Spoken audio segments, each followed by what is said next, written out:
Dr. Mark Reynolds wiped the sweat from his forehead as he stood before the Great Sphinx of Giza. The sun blazed overhead, casting long shadows across the sand.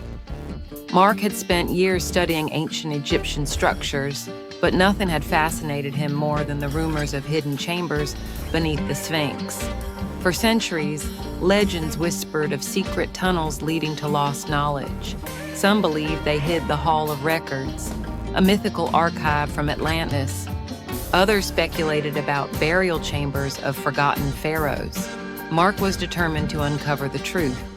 His team had been granted special permission to conduct ground-penetrating radar scans. The initial results showed anomalies beneath the massive limestone monument.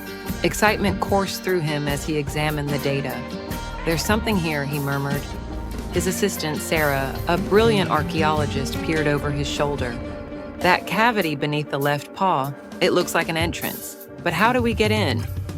Mark knew they had to proceed carefully. The Egyptian authorities were skeptical, wary of damaging the ancient monument. Instead of excavation, they decided to use a small robotic drone equipped with cameras and sensors.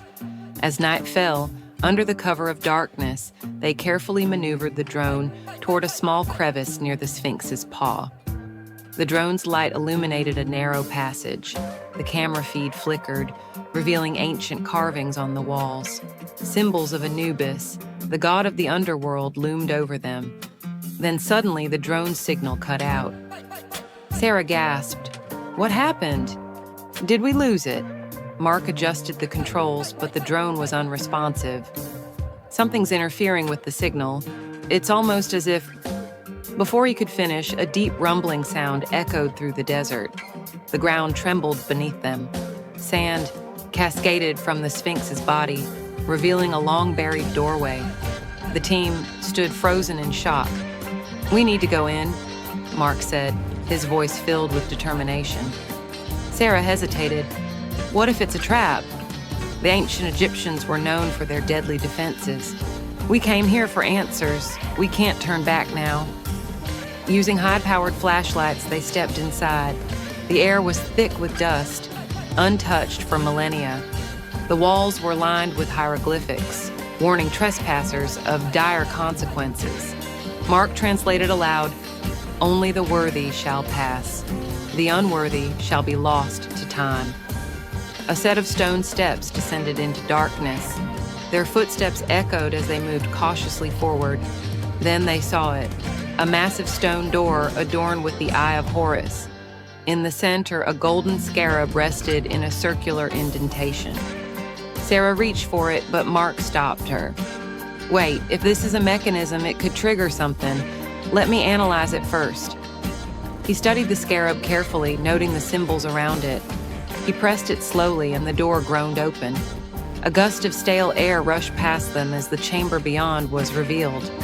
Inside, golden artifacts and ancient scrolls lined the room. A giant statue of Thoth, the god of wisdom, loomed over them. In the center of the chamber stood a stone pedestal, upon which rested an ancient tablet covered in symbols. Mark's hands trembled as he brushed away the dust. This is it, the Hall of Records. It's real." Sarah's eyes widened. "Do you realize what this means? This could rewrite history." Suddenly, the torches lining the chamber flared to life. A low whisper filled the room, as if the walls themselves were speaking. "The knowledge within is not for all." The doorway behind them slammed shut. Panic surged through Mark. He tried pushing the door, but it wouldn't budge. The chamber was sealed. Then the whispers grew louder, forming words they could understand. "To leave, you must prove your worth." A new inscription glowed on the pedestal. "Only those who understand the past may walk into the future." Sarah grabbed Mark's arm. "A riddle, we have to solve it, quickly." Mark studied the symbols on the tablet. They depicted a timeline of Egyptian dynasties, celestial maps, and figures holding knowledge. He traced his fingers over the hieroglyphs. The answer must be hidden in the text. Something about history. Sarah pointed to a phrase beneath an image of the Sphinx. "Look, the one who holds the key is he who understands the cycle of Ra." Mark's mind raced. Ra, the sun god, represented the cycles of day and night. "It's about time," he muttered. The sun rises in the east and sets in the west. The Sphinx faces east. The key must be tied to direction. He turned to the statue of Thoth and examined its base. There, barely visible, was a small lever. He hesitated, then pulled it. The ground trembled again, and the stone door creaked open. Breathless, they rushed out just as the chamber sealed behind them. The desert air never felt so refreshing. They had survived. As dawn broke over the Giza plateau, Mark and Sarah say,